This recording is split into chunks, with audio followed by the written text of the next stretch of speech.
আমাদেরকে দৈনন্দিন জীবনে হেফাজত করেন আল্লাহর পক্ষ থেকে প্রেরিত ফেরেশতা। এটা ফেরেশতার উপরে ঈমান আনা, এটা ঈমানের একটা শর্ত। ওয়া মালাইকাতিহি, ফেরেশতা দেখি বা না দেখি এটা আল্লাহ তাআলার বিশেষ একটা সৃষ্টি, এই কথা বিশ্বাস করা এটা আমাদের ঈমান, এটা আমাদের কি বলে। তাহলে ফেরেশতা সাক্ষী দিবে, ফেরেশতা আমাদেরকে সংরক্ষণ করেন। ওই ফেরেশতা, যে ফেরেশতা দুনিয়াতে আমাদেরকে সংরক্ষণ করলেন, ওই ফেরেশতারা আমাদের বিপক্ষে সাক্ষী দিবেন। কিরামান কাতিবিনা ইয়ালামুনা মা তাফআলুন, ইয়ালামুনা মা তাফআলুন, ফেরেশতারা তাহা জানে যাহা তোমরা করো।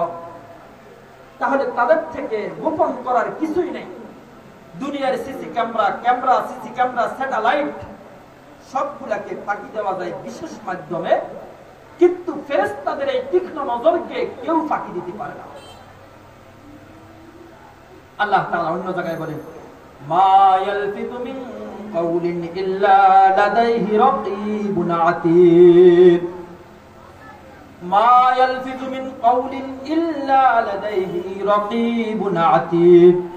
তোমরা যে কথা বলো, যেটা লেখো, ফেসবুকে লেখো, ইন্টারনেটে লেখো, সিটিতে লেখো, গীবত করো, শিকায়েত করো, যে কথা বলো অথবা যে কথা লেখো, এই কথাগুলোকে লেখার জন্য, সংরক্ষণ করার জন্য আল্লাহর পক্ষ থেকে নিযুক্ত শক্তিশালী বাহিনী আছে। আচ্ছা বলেন, যে বাহিনীর ব্যাপারে আল্লাহ বলছেন শক্তিশালী, বিচক্ষণ, এটা কি দুর্বল হতে পারে? এটাকে ফাঁকি দেওয়ার কোন সুযোগ আছে? আল্লাহ নিজেই বলছেন, মা ইয়ালফিযু মিন কাওলিন ইল্লা লাদাইহি রাকীবুন আতীদ। এরা শুধু বাহিনী নয়, বরং সংরক্ষণকৃত শক্তিশালী বাহিনী। দেখা গেলে তো ধরে পালন করবে, মানে মনে করেন যেমন দুনিয়ার কেউ যদি কাউকে চিনে তার বিপক্ষে, তাহলে কোন একটা সিস্টেমে ম্যানেজ করে নেয়। তো যদি ফেরেশতাকে আমরা দেখতাম, তাহলে সিস্টেমে এটাকে একটা সিস্টেম করে নিতাম। কিন্তু আল্লাহ তাআলার কারিশমা কি সুন্দর দেখেন, এটাকে দেখাই যায় না, ধরাই যায় না, তো আপনি এটাকে আর ধরবেন কখন, বুঝাবেন কখন? এটাকে দেখা যাবে শুধুমাত্র কিয়ামতের দিন। তো এটাকে তো আর অগ্রিম বুঝাবার মতো কোনো সুযোগ। তাহলে আমাদের পক্ষে অথবা বিপক্ষে যদি এক কাজ করি, পক্ষে সাক্ষী দিবেন, আর যদি গুনাহের কাজ করি তাহলে বিপক্ষে সাক্ষী দিবেন। তাহলে ফেরেশতারা আমাদের সাক্ষী। ইন্নাল আবরারা লাফি নাঈম ওয়া ইন্নাল ফুজ্জারা লাফি জাহিম। যদি আমরা নেককার হই তাহলে আমাদের অবস্থান হবে আবরার, এটা বিশেষ একটা জায়গা আরশ আজিমের উপরে।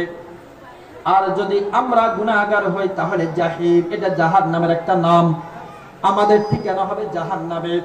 ইন্নাল আবরারা লাফি নাঈম ওয়া ইন্নাল ফুজ্জারা লাফি জাহিম। নেককারদের ঠিকানা হবে আবরার, জান্নাতে, আর গুনাহগারদের ঠিকানা হবে জাহিম, জাহান্নামে। আমরা সকলে জান্নাতে যেতে রাজি আছি তো ইনশাআল্লাহ? তাহলে আমরা নেক কাজ করব।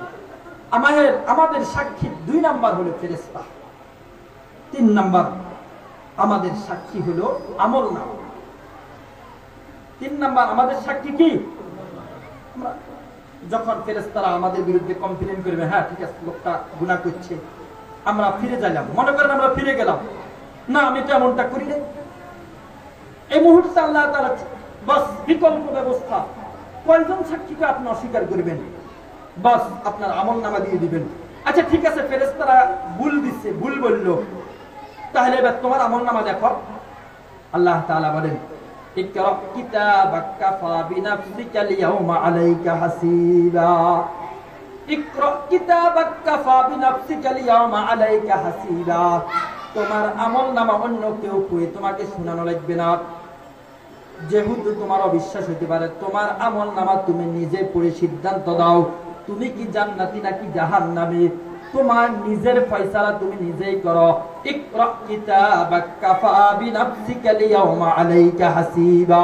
তোমার হিসাব করার জন্য তুমি নিজেই যথেষ্ট।